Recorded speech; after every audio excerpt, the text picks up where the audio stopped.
Hi friends, welcome to Nanchi's kitchen. ఈరోజు మనం ఎంతో రుచిగా ఉండే భిండి ఫ్రై ఎలా తయారు చేయాలో చూద్దామా. ఈ భిండి ఫ్రై చేసుకోవడం చాలా ఈజీ అండి.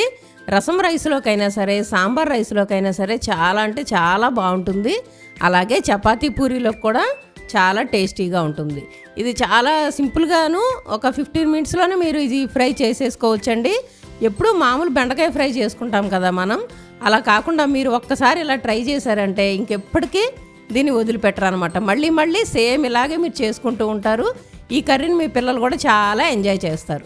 ముందుగా ఒక 1/4 కేజీ బెండకాయలు తీసుకోవాలండి. శుభ్రంగా కడిగేసి ఆరిపోయిన తర్వాత ఇలా మొదలు చివర్లు చక్కగా కట్ చేసేసుకొని, కాస్త పెద్ద బెండకాయలు అనుకోండి మధ్యలో కూడా కట్ చేసి ఇలా ఒక్కొక్క దాన్ని ఇలా 4 చీలికల్లాగా కట్ చేసుకోవాలండి.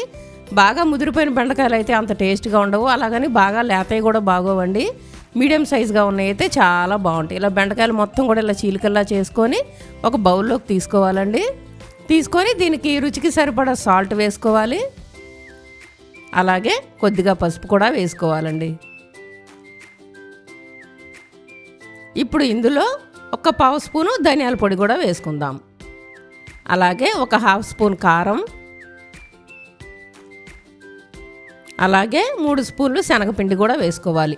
ఈ శనగపిండి మనం సొంతగా మరపట్టించుకుంది అయితే చాలా టేస్ట్గా ఉంటుందండి కొనుక్కొచ్చిన దానికంటే కూడాను. ఎందుకంటే ఈ భిండి ఫ్రైకి ఈ శనగపిండే టేస్ట్ ఇచ్చుద్ది అనమాట. ఇప్పుడు ఇవన్నీ వేసుకున్నాం కదా, మొత్తము ఈ మిక్చర్ అంతా కూడాను ప్రతి ముక్కకి చక్కగా పట్టేలాగా బాగా మిక్స్ చేసుకోవాలండి. అప్పుడే చాలా బాగుంటుంది.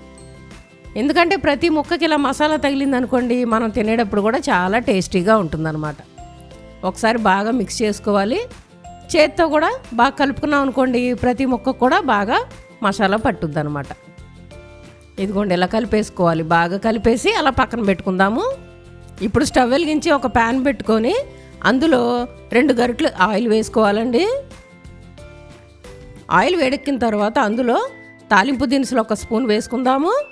ఇవి ఇలా వేగుతూ ఉండగా ఇందులో 2 ఎండుమిర్చిని ముక్కలుగా కట్ చేసి వేసుకోవాలి. అలాగే సన్నగా కట్ చేసి పెట్టుకున్న ఒక మీడియం సైజు ఉల్లిపాయను కూడా వేసుకుందాం. 2 పచ్చిమిరపకాయల చీలికలు కూడా వేసుకోవాలి.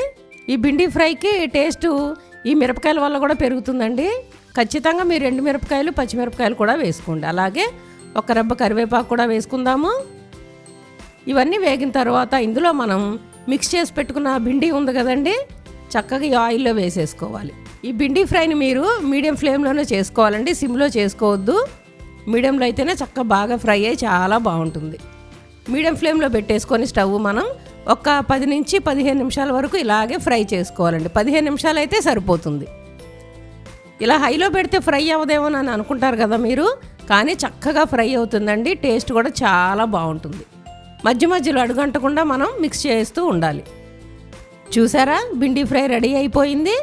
దీంట్లో చక్కగా ఈ భిండీలన్నీ కూడా క్రంచీగా ఉంటాయండి. అలాగే దీంట్లో ఉన్న మసాలా పౌడర్ని కనుక మీరు రైస్లో కలుపుకున్నారంటే చాలా కమ్మగా ఉంటుందండి. ఎంతో టేస్టీగా కూడా ఉంటుంది. అలాగే మీరు దీన్ని ఉట్టిగా కూడా ఇలాగే స్నాక్స్ లాగా కూడా తినేసేయచ్చు. అంతే, ఎంతో టేస్టీగా ఉండే భిండి ఫ్రై రెడీ. మీరు కూడా ట్రై చేసి టేస్ట్ చేసి ఎంజాయ్ చేయండి.